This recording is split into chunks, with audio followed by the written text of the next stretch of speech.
এই দেখো আজ কি নিয়ে বসে পড়েছি। হ্যালো এভরিওয়ান, আমি টিয়া চলে এসেছি আজকে আরও একটা ভিডিও নিয়ে।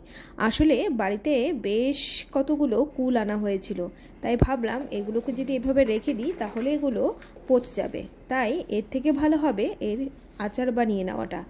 তাই বসে পড়লাম এগুলো পরিষ্কার করার জন্য। বাট এগুলোর গন্ধ শুকে জানো তো জিভে পুরো জল এসে গিয়েছিল, তাই ঝটপট চলে গেলাম এগুলোকে ধুয়ে পরিষ্কার করার জন্য। আর এভাবে তো সোজাসুজি আচার করা যাবে না, তাই ভাবলাম এগুলোকে পরিষ্কার করে এগুলোকে ফাটিয়ে যাতে ভেতরটা ভালো মতন দেখে নেওয়া যায়, কারণ অনেক সময় পোকাও থাকে, তাই একটু লবণ হলুদ মেখে সোজা এগুলোকে রোদে দেওয়ার জন্য। তার মধ্যে এসেছিল বাড়িতে দিদিও আমাকে খুব হেল্প করেছিল, তাই দুজন মিলে লেগে পড়েছিলাম এই কাজে। আর বাড়িতে দিদি আসলে জানো তো বেশ মজা লাগে, কিভাবে যে সময় কেটে যায় কিছু না বুঝতেই পারি না।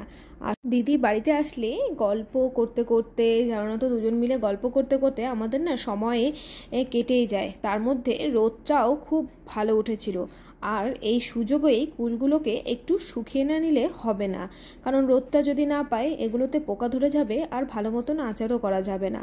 তাই ভাবলাম আজই একটু রোদে দেওয়া যাক। আর আমাদের এদিকে জানো তো মার্কেটে অনেক খুঁজেছি, কুল না আর খুব একটা পাইনি, তাই যতটুকু পেয়েছি তাই সেগুলোকে বাঁচিয়ে রাখার জন্য এই প্রচেষ্টা। দিদি আর আমি দুজনেই টক খেতে ভীষণ ভালোবাসি, আর এই কুল মাখা আর কুলের আচার ওফ তোমাদেরকে আর বলে বোঝাতে পারবো না কী যে দারুণ লাগে। তাই ভাবলাম এগুলোকে আচার বানিয়ে রাখা যাক। আর দেখো এইদিকে দিদিও লেগে গিয়েছিল আমার সাথে হেল্প করার জন্য, তাই দুজন মিলে লেগে গিয়েছিলাম কাজের জন্য। বেশ ভালো লাগছিল জানো তো, দুজন মিলে গল্প করছিলাম, হাসাহাসি করতে করতে কাজটাও খুব সুন্দর এগিয়ে যাচ্ছিল। আর হ্যাঁ, তোমরা কিন্তু আমাকে কমেন্টে জানাতে ভুলো না আমার মতন তোমরা কারা কারা টক খেতে আর এই কুলের আচার খেতে ভালোবাসো। আর এই কুলের আচারটা না একটু মিষ্টি মিষ্টি হলে বেশ দারুণ লাগে। আর এই কুলের আচারের রেসিপিটাও খুব তাড়াতাড়ি আমি তোমাদের সঙ্গে শেয়ার করব। আসলে সব কিছুতে তোমাদের সঙ্গে শেয়ার করা হয়, তাই আচার বানাবো সেটা তোমাদের সঙ্গে শেয়ার করব না, সেটা না হয়ে আর পারে না। আর দেখো এইদিকে আমার কুলগুলো পুরো রেডি হয়ে গেছে, আর পুরো রোদে দিয়ে দিয়েছি, ছাদের মধ্যে বেশ তাড়াতাড়ি শুকিয়ে যাবে। দু একটা রোদ পেলেই এগুলো আচার বানানোর জন্য একদম রেডি হয়ে যাবে।